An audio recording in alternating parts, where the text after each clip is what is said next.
کھانے کو ملتی ہے، چاہے آپ سودا لینے چلے جائیں، ریٹس کے لیے آپ بات کریں تو کہیں گے نہیں جنگ دی وجہ نہ باجی مہنگا ہوگا، پیٹرول لینے جائیں گے تو پیٹرول مل نہیں رہا یا مہنگا مل رہا ہے، کیوں؟ کیونکہ جنگ لگی ہوئی ہے. کس کس کی جنگ لگی ہوئی ہے؟ اسرائیل اور ایران کی. آج ہم اسی ہاٹ ٹاپک کے اوپر سیکھیں گے بائبل کی روشنی کے اندر کہ بائبل ہمیں کیا بتاتی ہے ان ساری چیزوں کے متعلق، تاکہ ہم اس مسئلے کے اوپر ہم بہتر طور پر کلام حق میں سے رہنمائی لیں. ہم اپنے لیے دیکھیں گے 2 ریفرنس ہم پڑھیں گے کلام مقدس کی تلاوت کے لیے. ہم اپنے قدموں پر کھڑے رہیں گے. پہلا ریفرنس ہم دیکھیں گے متی رسول کی انجیل، اس کا 24 باب اور اس کی 7 آیت. متی رسول کی انجیل 24 باب اس کی 7 آیت. اور دوسرا ریفرنس ہم دیکھیں گے یرمیا نبی کا صحیفہ، اس کا 49 باب اس کی 34 آیت سے لے کر ہم 39 آیت تک پڑھیں گے. پہلا ریفرنس ہے متی 24 باب 7 آیت. تلاوت کرے جس نے نکالا. کیونکہ قوم پر قوم اور سلطنت پر سلطنت چڑھائی کرے گی اور جگہ جگہ کال پڑیں گے اور بھونچال آئیں گے. کیا لکھا ہے؟ خداوند یسوع مسیح کے شاگردوں نے ان سے پوچھا کہ تیرے آنے اور دنیا کے آخر ہونے کا کیا نشان ہوگا. تو یسوع مسیح نے کافی باتیں کی اور اس میں ایک بات یہ تھی کہ قوم پر قوم اور سلطنت پر سلطنت چڑھائی کرے گی اور جگہ جگہ کال پڑیں گے اور بھونچال آئیں گے. اگلا ہم ریفرنس دیکھتے ہیں یرمیا نبی کا صحیفہ 49 باب اور اس کی 34 آیت سے لے کے 39 آیت تک. کلام مقدس میں یوں لکھا ہے،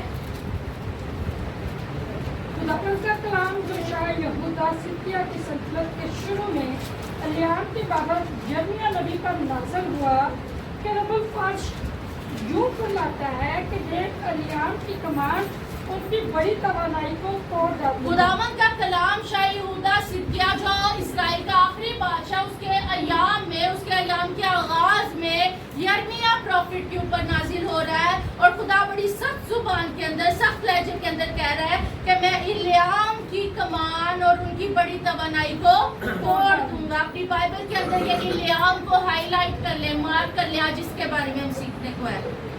اور چاروں ہواؤں کو آسمان کے چاروں کونوں سے الیام پر لاؤں گا اور ان چاروں ہواؤں کی طرف ان کو پروندہ کروں گا اور کوئی ایسی قوم نہ ہوگی جس تک الیام کے جلاوطن نہ پہنچے گے، کیونکہ میں الیام کو ان کے مخالفوں اور جعلی دشمنوں کے آگے ہراساں کروں گا اور ان پر ایک بلا یعنی قہر شدید کو نازل کروں گا. خداوند فرماتا ہے، اور تلوار کو ان کے پیچھے لگا دوں گا یہاں تک کہ ان کو نابود کر ڈالوں گا. اور میں اپنا تخت الیام میں رکھوں گا اور وہاں سے بادشاہ اور عمرہ کو نابود کروں گا. خداوند فرماتا ہے، پر آخری دنوں میں یوں ہوگا کہ میں الیام کو اسیری سے واپس لاؤں گا. خداوند فرماتا ہے. آمین. خداوند کے پاک کلام کا پڑھا اور سنا جانا ہم سب کے لیے باعث برکت ہو. خداوند کا شکر. سب لوگ تشریف رکھتے. شکریہ.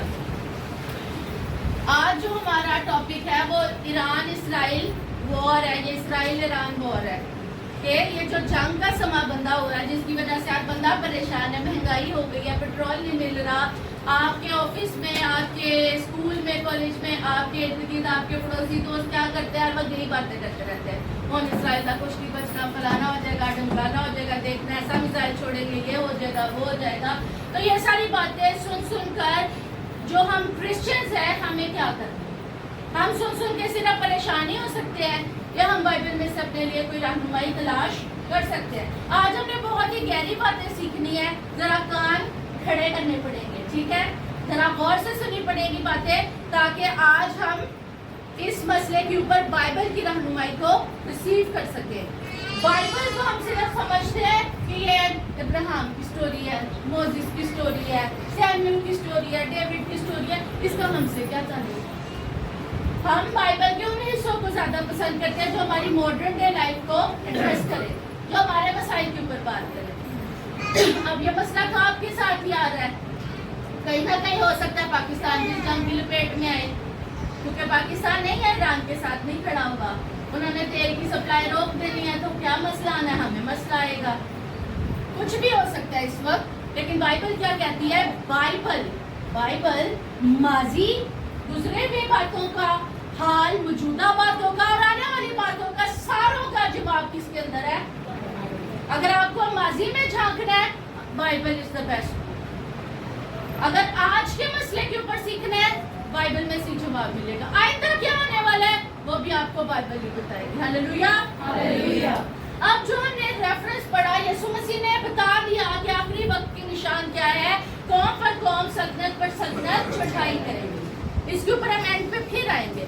अभी हम दूसरे रेफरेंस पे आते हैं कि खुदावन ने कहा है कि मैं इल्याम की बाबत खुदावन ने कलाम किया और कहा है मैं उसकी कमान और उनकी बड़ी तवानाई को तोड़ डालूंगा। अब ये इल्याम कौन है? अब ये बहुत ही इम्पोर्टेंट है, आज सीख के जाना है। इल्याम कौन है?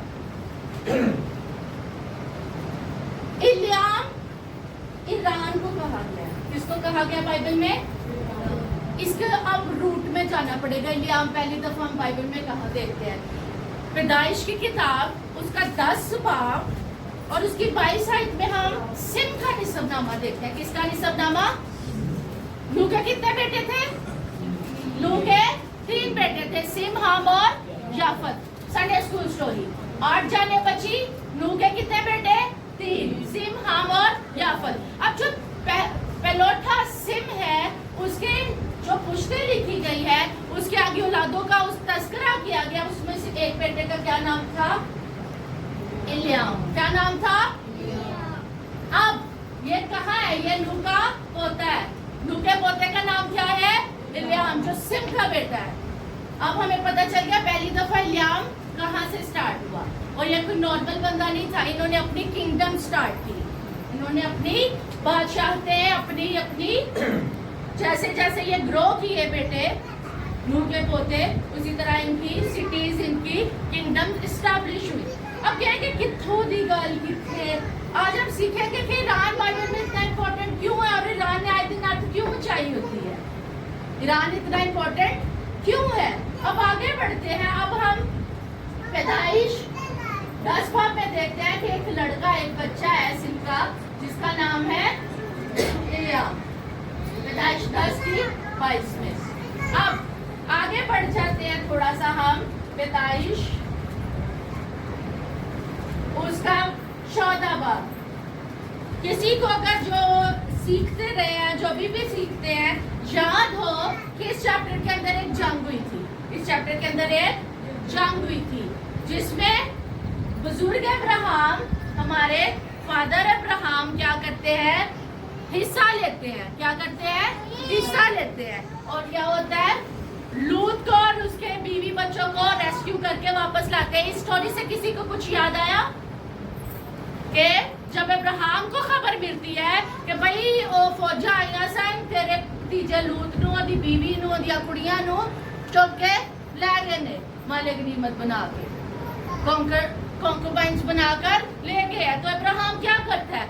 उठता है, 318 अपने जो नौकर चाकर उनको जमा करता, जंग लड़ने चला जाता। अकेला अब्राहम साथ 318 लोग। 318 लोग क्या कर लेंगे? 4 बादशाह आए थे। कितने बादशाह? 4 बादशाह, जिसमें एक बादशाह इल्याम का था। कौन सा बादशाह था? इल्याम का। आप एक दफा मेरे साथ देखें, आपको ज्यादा समझ आएगी। पैदाइश 14 बाब चलते हैं हम, ताकि आपको मेरी बात समझ आए कि मैं क्या बात कर रही हूँ। 14 बाब की पहली कुछ आयत को हम पढ़ेंगे। मैं आपको स्टोरी बताती हूँ। 4 बादशाह, एक सिनार का, एक इल्यासर का, एक इल्याम का और एक जोइम का। ये 4 बादशाह है, इनकी हुकूमत चल रही है। और सदूम अमूरा जिसके अंदर लूत रहता है, वो सिटीज भी क्या है? इनके तहत है। 12 साल तक सब अमन अमान है। वो बादशाह को खराज दे रहे हैं, काम चल रहा है। लेकिन 13वें साल इनको कोई कीड़ा तंग करता है, कहता है बगावत करते हैं। और 14वें साल फिर ना बादशाह का मीटर घूम जाता है। इल्याम का जो बादशाह है, सनार का बादशाह, ये चारों बादशाह मिलकर प्लान करते हैं और इन सिटीज के ऊपर आकर धावा बोलते हैं और इनको गुलाम बना के, जिसमें लूत और इसके बीवी बच्चे भी शामिल हैं, इनको गुलाम बनाकर कहा ले जाते हैं शाम की तरफ। फिर पहुंचती है खबर किसके पास? बुजुर्ग अब्राहम के पास। किसके पास पहुंचती है खबर? बुजुर्ग अब्राहम के पास। तो अब्राहम फिर अपनी छोटी सी फौज तैयार करके खुदावन की कुदरत से क्या करता है, इस जंग को जीतता है और अपने रिश्तेदार लूत और उसकी फैमिली को और भी बहुत सारे लोगों को बचा कर छुड़ा कर आज़ाद करवा कर लाता है और माल गनीमत भी सारे का सारा वापस लेकर आता है। अब हम पढ़ते हैं पैदाइश 14 बाब। मेरे साथ देखिए पैदाइश 14 बाब हम थोड़ी सी तलावत करेंगे ताकि जो मैंने स्टोरी आपको बताई है आपको समझ आ जाए। अब सनार के बादशाह अमराफल और अलियासर के बादशाह यूग और एलाम के बादशाह कदर लामर और जोईम के बादशाह तदआल के अयाम में यूं हुआ कि उन्होंने सदूम के बादशाह बर्रा और अमूरा के बादशाह बर्शा और अदमा के बादशाह सनियाब और जोबीम के बादशाह शम्बीर और बाला यानी सुगर के बादशाह से जंग की और ये सब सदीम यानी दरियाए शोर की वादी में इकट्ठे हुए। अब मैं आपको जरा आसान लफ्जों में बता देती हूँ। सिनार, जो लफ्ज सिनार है ये इराक को कहा गया, मेसोपोटामिया यानी मॉडर्न डे इराक, ठीक है। आगे आ जाते हैं इलियासर, इसको भी मेसोपोटामिया का हिस्सा है, जो पहले जिसको लारसा कहा जाता था अब मेसोपोटामिया का हिस्सा है। इसको जो सेकंड वाला है इलियासर का बादशाह, ये भी क्या है, मेसोपोटामिया। इलियाम मैं बता चुकी हूँ ईरान को कहा जाता है, पर्शिया को कहा जाता है। जोईम का बादशाह जोईम के बादशाह जोईम है जिसको पहले एंटोलिया कहा जाता था और आज क्या कहा जाता है, तुर्की। क्या कहा जाता है, अब समझ आ रही है, ये सारे जुड़े जुड़े हैं, ईरान इराक तुर्की। इन्होंने अलायंस बनाई और जंग की, किनसे की, अब उनका भी हाल देखते हैं। अब जंग किन किन से हुई, सदोम, अमूरा, अदमा, जोबीम और जोर, 5 बादशाहों के साथ मिलकर इन्होंने जंग की। अब सदूम क्या है आज की डेट में, जो बहरा मुर्दार है, जिसको नमक वाला, जब जो पानी इतना सोल्टी है कि आदमी उसमें डूब भी नहीं सकता, बहरा मुर्दार, जहाँ से डेड स्क्रॉल, वो डेड सी स्क्रॉल्स मिले हैं, फाइबर के बहुत सारे तुमार मिले हैं वहां से, ठीक है। डेड सी जो बहरा मुर्दार इसराइल के बॉर्डर पे है, पास है, वहां पर सदूम, अमूरा पाया जाता है। और अदमा, जुबीम और ज़ोआर कहाँ पे है, जॉर्डन के इलाके हैं। कहाँ के है, जॉर्डन, जो प्रेजेंट है जॉर्डन, जिसे आप उर्दून भी उर्दू में कहते हैं, ठीक है। अब समझ आ गया लड़ाई कहाँ कहाँ हो रही है, ये तुर्की, ईरान, इराक ने मिलकर किस पे किया, इसराइल और जॉर्डन के कुछ इलाकों पर, डेड सी के एरिया में। और अब ये जंग कहाँ पे हुई है, जॉर्डन और इसराइल के बॉर्डर वाले रीजन के ऊपर। और कहाँ पे गुलाम बना के लेके गया, शाम। कदर लामर यानी एलाम का बादशाह कहाँ पे गुलाम बनाकर इन सबको, लूत और उसकी बीवी बच्चों को और भी सब जो सिटीजन थे उनको कहाँ ले जाया गया, शाम। फिर मुकद्दस इब्राहिम क्या करता है, जो यरूशलेम में रहता था उस वक्त, वो कहाँ पे रह रहा था, यरूशलेम में, वहां से मूव करता है और इनको रेस्क्यू करता है और सबको माले गनीमत को वापस लेके आता है। अभी समझ आया कि पहले ईरान की क्या पावर थी, ईरान लीड कर रहा था, सिनार के बादशाह अमराफल और फिर साथ कौन है, इलियासर का बादशाह यूग और इलियाम के बादशाह कदर लामर। इलियाम का बादशाह कदर लामर इस पूरी जंग को, इस कॉन्क्वेस्ट को लीड कर रहा था, लेकिन आखिर में हारा। क्यों हारा, क्योंकि आगे कौन था, अब्राहम। आगे कौन था, मुकद्दस अब्राहम। अब हमने थोड़ी हिस्ट्री को समझ लिया कि ये कहाँ से उगे हैं, कहाँ से आए हैं। ये नूह का पोता था, आगे इसने अपनी एक किंगडम स्टार्ट की। अब 3-4 नाम है ईरान के लिए इस्तेमाल होते हैं। ईरान जो लफ्ज है ये 1935 में ईरान को ईरान का नाम दिया गया, इस मुल्क को ईरान का नाम 1935 में दिया गया। इससे पहले इसको पर्शिया कहा जाता था, फारस कहा जाता था, मादी फारसी लोग इनको मीडो पर्शियन या मीडो पर्शिया कहा जाता था, या पर्शिया कहा जाता था, फारस कहा जाता था, या इलाम कहा जाता था। अब समझ आ गई है कि अगर कहीं पे भी लफ्ज आप बाइबल में इलाम देख रहे हैं, फारस देख रहे हैं, मादी देख रहे हैं, तो किसकी बात हो रही है, ईरान की। किसकी बात हो रही है। अब एक आपने बात सुनी होगी कि जब यरूशलेम में अमेरिकन एम्बेसी बनाई गई तो उसके बाद डोनाल्ड ट्रंप की बड़ी बल्ले बल्ले हुई। 2017 की बात है, ऐसा हुआ था या नहीं हुआ था, जब क्योंकि उसने उसको कैपिटल बना दिया, यरूशलेम को इसराइल का कैपिटल बनाने की वजह से डोनाल्ड ट्रंप को एक बहुत बड़ी रिकग्निशन मिली कि इसने इसराइल को सपोर्ट किया और वो इसराइल सपोर्टिव रहा है। अब डोनाल्ड ट्रंप को एक टाइटल दिया गया, डोनाल्ड ट्रंप को एक टाइटल दिया गया कि ये साइरस द ग्रेट है। ये क्या है? Cyrus the great. अब साइरस का नाम सुन के कोई थोड़ी होती है ना कि ये तो बाइबल में से है कोई नाम, है ना। कोरस बादशाह ईरान का बादशाह है जिसने पर्शियन एम्पायर की बुनियाद रखी। ये पहला बादशाह ईरान का जिसने इस पूरे एम्पायर का कह लो कि बुनियाद रखी है, इसको एक रिकग्निशन दी है। उसका नाम था साइरस, उर्दू में हम उसको कहते हैं खोरस, ठीक है। अब डोनाल्ड ट्रंप को खोरस के साथ क्यों मिलाया जा रहा है? सोचने की बात है। ईरान का बादशाह और डोनाल्ड ट्रंप अमेरिकन प्रेसिडेंट है, तो क्यों मिलाया जा रहा है? क्यों? क्योंकि इसके लिए हमें बाइबल में से जवाब मिलेगा, है ना। हर चीज का, हर मसले का जवाब कहाँ पर है? बाइबल में से। चले बाइबल में चलते हैं। मेरे साथ निकालिए यशायाह नबी का सहीफा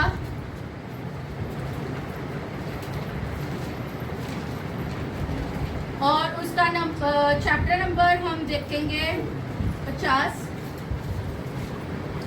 सॉरी यशायाह 44 चैप्टर, ताकि हम कलाम मुकद्दस में से सीख सकें। कोरस कौन था? कोरस के साथ या साइरस के साथ डोनाल्ड ट्रंप का क्या मुआवजा है? क्यों उसकी बात की जा रही है? 44 बाप उसके 28 आयत को पढ़ेंगे। खुदा कलाम कर रहा और कह रहा है, जो कोरस के हक में कहता हूँ कि वो मेरा चरवाहा है और मेरी मर्जी बिल्कुल पूरी करेगा, और यरूशलेम की बाबत कहता हूँ कि वो तामीर किया जाएगा और हैकल की बाबत के उसकी बुनियाद डाली जाएगी। ये सब क्या है? नबूवती बातें हैं। यहाँ पे कितनी अजीब बात नहीं लग रही कि खुदावन कह रहा है कि साइरस मेरा चरवाहा है, कोरस मेरा चरवाहा है। चरवाहा खुदा गैर कौमों में से भी बना रहा है। आखिर खुदा का कोई ना कोई तो मकसद था, कोई ना कोई तो डिवाइन प्लान था जिसमें उसने रोल प्ले करना था, जिसकी वजह से उसको चरवाहे का टाइटल दिया गया। वरना खुदा तो नहीं किसी को भी उठा के ऐसे चरवाहा बना रहा। और सबसे हैरानी की बात है कि वो मेरी मर्जी पूरी करेगा, और यरूशलेम की बाबत कहते हो कि वो तामीर किया जाएगा, हैकल की बाबत की उसकी बुनियाद डाली जाएगी। ये सारे काम उस चरवाहे से करने हैं। लेकिन अभी तक हैकल बर्बाद भी नहीं हुई, कोरस बंदा पैदा भी नहीं हुआ। सोचिए, ये कलाम कोरस बादशाह की पैदाइश से कितने साल पहले खुदा कर रहा है? 150 साल, 1.5 सदी पहले। सोचे, काका न्याणा पैदा भी नहीं होया तो खुदा ने कह दिता है कि वो मेरा चरवाहा है, तो उन्हें काम कर 150 साल, 150 years before Cyrus the Great was born, खुदा ने ये कह दिया कि ये मेरा चरवाहा है। अभी 45 बाब की पहली आयत को देखते हैं। खुदावंद अपने ममसूख कोरस के हक में यूं फरमाता है कि मैंने उसका दाना हाथ पकड़ा कि उनको को उसके सामने ज़ेर करो। भी काका पैदा भी नहीं हुआ, अभी साइरस द ग्रेट पैदा भी नहीं हुआ, और खुदा ने पहले कह दिया कि मैं कौमों को उसके सामने ज़ेर करूंगा। यानी ईरान और उसका जो बनाने वाला, उसकी एम्पायर की फाउंडेशन रखने वाला साइरस है, उसके सामने खुदावंद बहुत सी कौमों को नीचा करेगा, ज़ेर करेगा, और बादशाहों की कमरे खुलवा डालूंगा और दरवाजों को उसके लिए खोल दूंगा और फाटक बंद ना किए जाएंगे, और मैं तेरे आगे आगे चलूंगा। कितनी इंपॉर्टेंट बात है। वो बंदा कितना अनमोल है जिसके आगे आगे खुदा खुद चलने का वादा कर रहा है कि मैं साइरस के आगे आगे चलूंगा, और ना हमवार जगहों का हमवार बना दूंगा। मैं पीतल के दरवाजों को टुकड़े टुकड़े करूंगा, लोहे के बींडों को काट डालूंगा, और मैं जुल्मात के खजाने और पोशीदा मकानों के दफीने तुझे दूंगा। क्यों दूंगा? क्यों? ताकि तू जाने कि मैं खुदावंद इस्राएल का खुदा हूँ जिसने तुझे नाम लेकर बुलाया। अभी बच्चा पैदा भी नहीं हुआ और उसका नाम खुदा ने रख दिया। समझ आती है बात? प्रॉफिट्स के बारे में हमें समझ आती है कि तू इसका नाम यूहन्ना रखना, तो इसका नाम यीशु रखना, तो इसका नाम ये रखना, इसका नाम ऐसे होना चाहिए। खुदा कलाम नबियों से करता है, उनकी औलादों के लिए कलाम करता है। लेकिन ये गैर कौम कर, उसका नाम खुदा ने पहले से ही कोरस रख लिया और उसके लिए इतने सारे वादे। और फिर क्यों ये सारा खुदा उसको फेवर क्यों देगा? ताकि वो जाने कि मैं खुदावंद इस्राएल का खुदा हूँ जिसने तुझे नाम लेकर, यानी पहले मैंने तुझे नाम दिया और उसी नाम को कॉल करके मैंने तुझे बुलाया कि तू ये काम करे। आगे आप इस चैप्टर को घर जाके खुद पढ़ लें, क्योंकि इतना टाइम नहीं है, आई हैव लिमिटेड टाइम। आगे बढ़ते हैं। यहाँ पर अभी 2 रेफरेंस हमने पढ़े कि कोरस बादशाह अभी 150 साल रहते हैं उसके पैदा होने में, खुदा ये सारी बातें उसके हक में कह रहा है। ना ही हैकल बर्बाद हुई है जिसको तामीर इसने कराना है। डोनाल्ड ट्रंप और साइरस में क्या कॉम्बिनेशन है या क्या कंपैरिजन है? साइरस को इसलिए डोनाल्ड ट्रंप को साइरस का टाइटल इसलिए दिया जाता है क्योंकि साइरस द ग्रेट वो बादशाह है जो लिबरल था, जिसने रिलीजियस फ्रीडम यहूदियों को दी। अब ये तो सबको पता है कि नबूकदनेस्सर छितर मार के लूट घसूट करके इन सबको ले गया यहूदियों को और वहां जाके गुलाम बनाए रखा। ऐसा हुआ? फिर क्या हुआ? उसका टाइम पीरियड पूरा हुआ और उसका बेटा बेलशस्सर बादशाह बना जिसने शराब नोशी की हैकल के बटनों में और रातों रात जजमेंट हो गई। रातों रात जो हुकूमत आई थी, जिसने रातों रात एक ही रात में तख्ता पलट दिया, वो कौन था? होरस। वो कौन था? वो पर्शियन एम्पायर की बुनियाद रख रहा है जो 550 सदी कबल मसीह में होरस बादशाह ने हमला किया। रातों रात बेलशस्सर का सर काटा, उसको फरक किया और तख्ता पलट दिया और सल्तनत अब किसकी बेबीलोन में बन गई? किसकी बन गई? होरस, साइरस किंग की। और अब यहाँ से कहानी का आगाज होता है। अब यहाँ से इसराइल के साथ इनके ताल्लुकात की कहानी स्टार्ट होती है। ये सारी अभी तक आधे घंटे से हमने फाउंडेशन समझी है, अभी तक हमने सिर्फ फाउंडेशन समझी है। अब जब बादशाह होरस है और इसराइली कौन है? गुलाम है ना? गुलाम है। अब उसने क्या किया? उसने इनको फ्रीडम दे दी, इनको आजाद कर दिया कि तुम जैसी इबादत करना चाहते हो करो, तुम जैसे जिंदगी गुजारना चाहते हो गुजारो, और सबसे बड़ा काम करो, जाओ भाई अपनी हैकल बनाओ जिसका बेड़ा गर्क किया हुआ है नबूकदनेस्सर ने, जला दिया, और मैं तुम्हारे बर्तन भी रिफंड कर दूंगा जो तुम लोगों की हैकल के बर्तन हमारे खजाने में पड़े हैं या हमारे पास हैं, वो सब मैं रिफंड कर दूंगा। इस वजह से क्योंकि वो इसराइलियों का हमायती था, इसराइलियों को हैकल बनाने में मदद कर रहा था, वो इसराइलियों को रिलीजियस फ्रीडम दे रहा था, इस वजह से डोनाल्ड ट्रंप को साइरस के साथ मिलाया जाता है कि ये भी इसराइलियों को सपोर्ट कर रहा है, हैकल बनने के लिए भी वो सपोर्ट करने वाला है। और ये सारी चीजों की वजह से किसने यरूशलेम को दारुल खुलाफा बना दिया है? तो ये क्या है? Cyrus the great. अभी समझ आ गई इस बात की कि डोनाल्ड ट्रंप का और इसका क्या रिलेशन है। अब हम देखते हैं जो बात मैंने की, अज़रा नबी का सहीफा उसका पहला बाब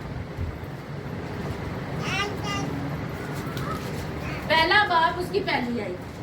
और शाह फारस खोरस की सल्तनत के पहले साल अली बादशाह बनया, ये पहला साल ही सब तो बड़ा सब तो जरूरी काम किया है पहले साल में, इसलिए कि खुदावंद का कलाम जो यिर्मयाह की जुबानी आया था पूरा हो। खुदावंद ने शाह फारस खोरस का दिल उभारा, यानी खुदा गैर कौमों के बादशाहों का दिल भी उभारता है, उनसे डिसीजन वो खुद नहीं लेते, खुदा ही डिसीजन लेता है और वो उसको इम्प्लीमेंट करवाते हैं। शाह फारस खोरस का दिल उभारा, सो उसने अपनी ममलकत में मुनादी कराई और इस मजमून का फरमान भी लिखा। इस मजमून का फरमान क्या है? शाह फारस खोरस यूं फरमाता है कि खुदावंद आसमान के खुदा ने जमीन की सब ममलकतें मुझे बख्शी हैं। जैसे उसने कहा था मैं सब कुछ तेरे आगे आगे चलूंगा, कौमों को तेरे सामने ज़ेर कर दूंगा, वो इस बात का इकरार कर रहा है। और मुझे ताकीद की है कि मैं यरूशलेम या यहूदा में इसलिए उसके लिए एक मस्कन बनाऊं, बस तुम्हारे दरमियान जो कोई सारी कौम में से हो उसका खुदा उसके साथ हो, और वो यरूशलेम को यहूदा में है जाए और खुदावंद इस्राएल के खुदा का घर जो यरूशलेम में है बनाए। इस लेटर को घर जाके पढ़े पूरा, आप बार बार पढ़े, आपको समझ आए। आगे लिखा है कि खुदा वही है जो कोई किसी जगह जहां उसने क़याम किया बाकी रहा हो, उस जगह के लोग चांदी और सोने और माल और मुआशी से उसकी मदद करे, और अलावा इसके वो खुदा के घर के लिए यरूशलेम में है रजा के हदिये दे। इजाजत देती जाओ, हैकल बनाओ, आज़ादी है, जाओ।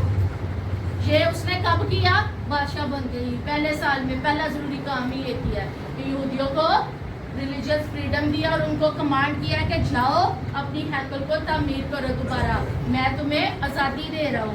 और जितने लोग हैं वो रजा कराना तौर पर हैकल को बनाने के लिए जो सपोर्ट कर सकते हैं फाइनेंशियली वो करे। समझ आई बात की? अब आगे बढ़ते हैं, ईरान के बारे में सीख रहे हैं जब। अब ईरान के बादशाह ने खुली छुट्टी दे दी है। फिर अब क्या होता है, इसने अपने वक्त पर फारग होना है, इसकी छुट्टी होनी है, इसने खुदा के पास चले जाना है। फिर क्या होता है, इसके मरने के बाद दूसरा बादशाह आता है जिसका नाम है दारा, डैरियस। दूसरा बादशाह कौन आता है? दारा, जिसका हमें छठे बाब में जिक्र मिलता है। अज़रा की किताब को जाके पढ़े, आपको समझ आएगी मेरी बातों की। तब छठे बाब की पहली आयत को तलावत करिए आप लोगों के लिए। ये जो लेटर मैंने अभी पढ़ाया था आपको पहले बाब में, ये फर्स्ट कॉन्स्टिट्यूशनल लेटर है।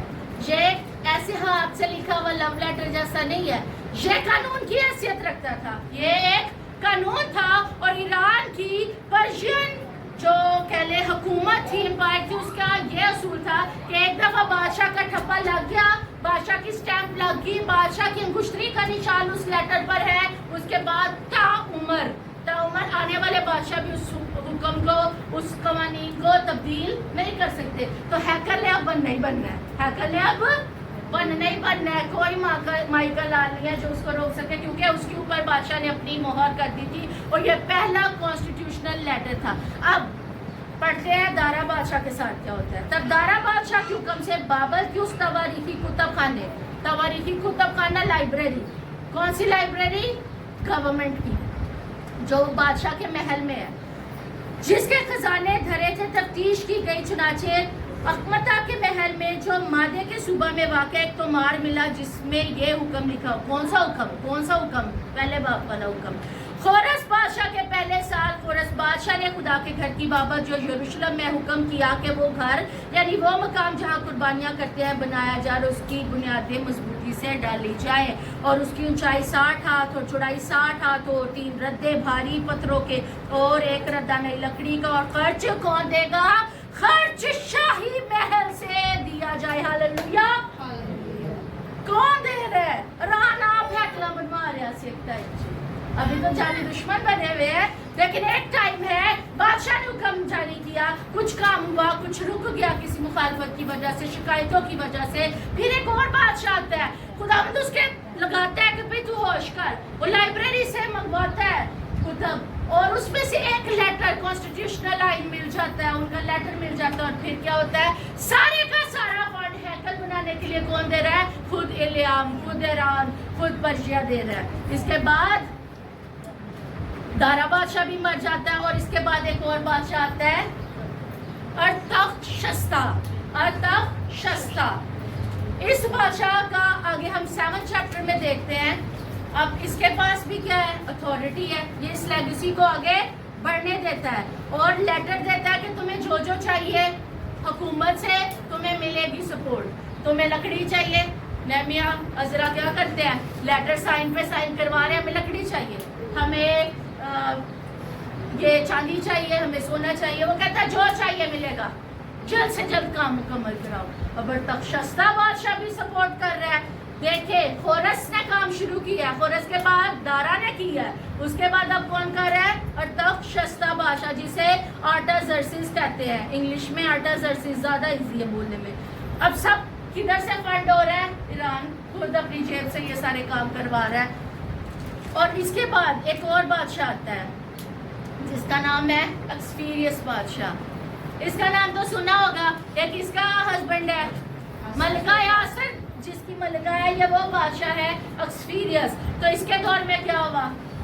मलिका अस्तर और मर्दकी के रोजे ने और बादशाह की हिकमत अमली से पूरी कौम को बचा लिया गया। तो ये भी क्या थे?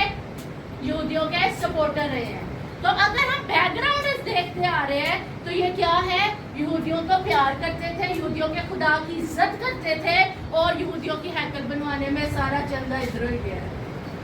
ठीक है, अब इधर तक समझ आ जाती है कि बड़े फ्रेंडली रिलेशन थे और यहूदी लोग भी इनके साथ रहना पसंद करते थे क्योंकि सपोर्ट आ रही है। इनके ऊपर वो कोड़ा नहीं चलाया जा रहा, इनको गुलामों की तरह ट्रीट नहीं किया जा रहा, तो सब कुछ बहुत अच्छा था। फिर क्या होता है?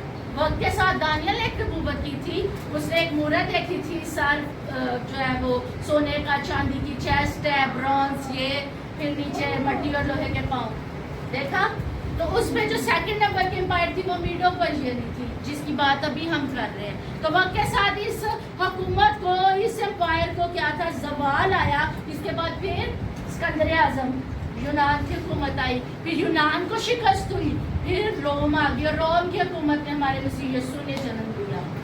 और अब उसके रोम की हुकूमत के बाद कितने साल बाद, रोम की हुकूमत के कितने साल बाद अब हम इसको ईरान के नाम से जानते हैं। किसके नाम से जानते हैं? यीशु मसीह के 600 साल बाद एक और भी काम हुआ था। एक प्रॉफिट आए थे और उसकी वजह से फिर इस्लाम फैल गया, पूरी दुनिया में इस्लाम फैल गया। और जब इस्लाम फैला तो इस खित्ते के अंदर भी इस्लाम फैलाया गया। और फिर ये जो इस्लामी लोग थे जो आग की प्रस्तिश भी करते थे, ठीक है, और इनका जो बादशाह वो भी इनके लिए खुदा के बराबर होता था। अब ये लोग फोर्सफुली आज बाइबल जो भी कह ले ये इस्लाम में आ गए। और जब इस्लाम में आ गए तो इनके ऊपर इस ख्याल को ज्यादा डोमिनेट कर दिया गया कि ऐते गुलाम सन पई इन्हें छितर मारो। तब तो नहीं मारे जब थे, लेकिन अब वही सुपीरियर होने का कॉन्सेप्ट उनके माइंड में है कि ये एक वक्त में हमारे गुलाम थे, हमने इनको नीचा करना है। ये किस बात की शौकी दिखाते हैं हमें। फिर सेकंड चीज के इस्लाम यहूदियों से नफरत रखता है। इस वजह से अब ये चीज इतनी इन्फ्लुएंस्ड है ईरान के अंदर कि वो अपनी बैकग्राउंड भूल गया कि हमें तो खुदा ने ये एम्पायर इसलिए दिया था कि हम इनको सपोर्ट करें, हैकल को बनाए। देखिए हुकूमतें गुजरती गई और हैकल को बनवाया उन्होंने। तो अब ये हम वजह तो समझ गए हैं कि इस्लाम और इनका ये बैकग्राउंड कि ये हमारे गुलाम थे और हमने इनको दोबारा गुलाम बनाना है अपना, इसलिए ये नफरत और ये जो ईरान और इसराइल दुश्मनी है ये बरकरार हो गई है दोबारा से। राय दिन की झड़पें होती रहती हैं। अब क्यों ईरान इतना चिढ़ता है? सोचने की बात है कि खुदावन ने तो इनको सपोर्ट करने के लिए चुना था। क्यों चिढ़ता है? क्योंकि ये एक टाइम में वर्ल्ड पावर रह चुका है। पावर की हुकूमत गिरने के बाद ये वर्ल्ड पावर थे, जैसे सुपर पावर अमेरिका है, तब ईरान था, पर्शिया जिसको हम कहते हैं वो था। ये आप क्यों इतना ब्रैग कर रहे हैं? इनको क्यों लगता है कि हम इसराइल को, अमेरिका को टक्कर दे सकते हैं? क्योंकि इनके पास बड़े हैवी किस्म के मिसाइल है और मिसाइल की खासियत है 300 किलोमीटर से लेके 2000 किलोमीटर, 300 किलोमीटर से लेके 2000 किलोमीटर के रेडियस पे ये निशाना दाग कर काम दिखा सकते हैं और वो सक्सेसफुल होता है। ये नहीं है कि फेल हो जाता है उनका मिसाइल रास्ते में। 300 किलोमीटर से लेके, मतलब अगर आपका टारगेट 300 मीटर दूर है तो यहाँ से मिसाइल लॉन्च किया जाएगा तो वहां तक पहुंचेगा। और अभी सबसे पहला अटैक हुआ उन्होंने उनके लॉन्चिंग पैड्स वाली जगह पे ही हमले किए अमेरिका और इसराइल ने मिलकर, ताकि ये मिसाइल ही ना अपने उड़ा सके, लॉन्च ना कर सके। 2000 किलोमीटर तक ये टारगेट को खत्म कर सकते हैं। इनके पास बहुत सारे मिसाइल हैं। अब इसराइल भी टिकेगा नहीं, ईरान भी चुप नहीं बैठने वाला। हमने क्या करना है? यीशु मसीह ने वापस आते हैं, मैंने कहा था ना हम वापस आएंगे। और जब हम हिस्कियल 31 बाब की पेशन गोई जिसमें जूझ माजूझ की जंग का जिक्र पढ़ते हैं, वहाँ पे भी पर्शिया का, ईरान का, फारस का जिक्र हुआ है कि उन कौमों में ये भी होंगे। अब आते हैं हम यीशु मसीह की बात पर। यीशु मसीह ने क्या कहा था कि उससे पूछा गया कि तेरे आने और दुनिया क्या करोने का क्या निशान है? तो यीशु मसीह ने एक बात ये भी कही कि कौम पर कौम और सल्तनत पर सल्तनत चढ़ाई करेगी और जगह जगह काल पड़ेंगे, भूचाल आएंगे। यह एक इडियम है, कौम पर कौम और सल्तनत पर सल्तनत चढ़ाई करेगी, जिसका मतलब है थर्ड वर्ल्ड वॉर। अभी नहीं है, अभी नहीं है थर्ड वर्ल्ड वॉर, लेकिन ये किसी भी मुस्तकबिल करीब, ज्यादा दूर नहीं है ये काम, बहुत जल्दी होने वाले हैं।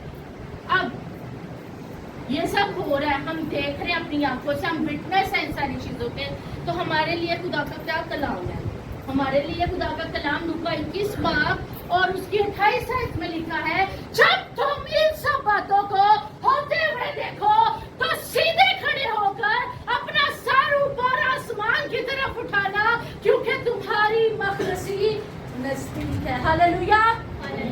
जब ये सारी चीजें हो रही हो तो क्रिश्चियंस को क्या कहा गया है कि उन्होंने सीधे खड़े हो जाना है, आसमान की तरफ सर उठाकर देखना है, क्योंकि उनकी यानी मेरी और आपकी मखलसी हमें बहुत जल्द रेस्क्यू कर लिया जाएगा. कैसे रेस्क्यू कर लिया जाएगा? क्योंकि हम उसकी दुल्हन है. हम क्या है? मसीह की दुल्हन है और हम बहुत जल्द रैप्चर में उठा लिए जाएंगे. वक्त बहुत नजदीक है. ये जंग थर्ड वर्ल्ड वॉर में भी कन्वर्ट हो सकती है. ये जंग रुक भी सकती है. कुछ और सालों के बाद दोबारा भी हो सकती है. कुछ भी हो सकता है क्योंकि वक्त बहुत ही नजदीक है. हमारे लिए, हम क्रिश्चियंस के लिए, कलीसिया के लिए क्या पैगाम है कि हमें जल्द से जल्द अपनी तैयारी मुकम्मल करनी है. हमें मसीह की वो दुल्हन बनना है जो बेदाग हो. कौन सी दुल्हन बनना है? जिसके दस्तकार हो, जिसके दस्तकार हो. नहीं, बल्कि वो जो जिसके जिस्म पर यानी रूहानी बदन के ऊपर कोई छुरी, कोई दाग ना हो. क्या कहता है पौल कि मैंने तुम्हारी निस्बत पाक दामन कुंवारी की मालिक खुदावन से की भी है. पाक दामन पे आप कुंवारी की तरह जिसके जिस्म पर कोई दाग और छुरी ना हो. तो हमें अब क्या तैयारी करनी है? रैप्चर की तैयारी करनी है.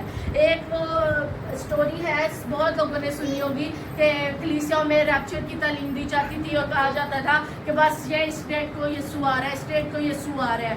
तो लोगों ने वाइट कलर के गाउन्स पहने और उस मुकर्रर तारीख पर देख रहे यीशु नहीं आ रहा, यीशु नहीं आ रहा. वो फिर तंग आके दरख्तों पे चढ़ के शायद थोड़ी सी हमें कोशिश करनी पड़ेगी कि हम उड़े हवा में.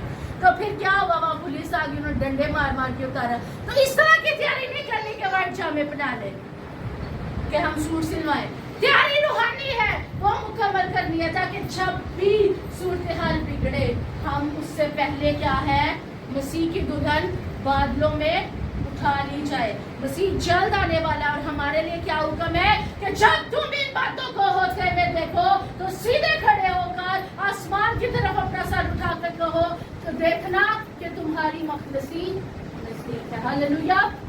खुदावंद आपको इस कलाम को पढ़ने की, समझने की, बखुसूस इस पर अमल करने की तौफीक बख्शे. God bless you.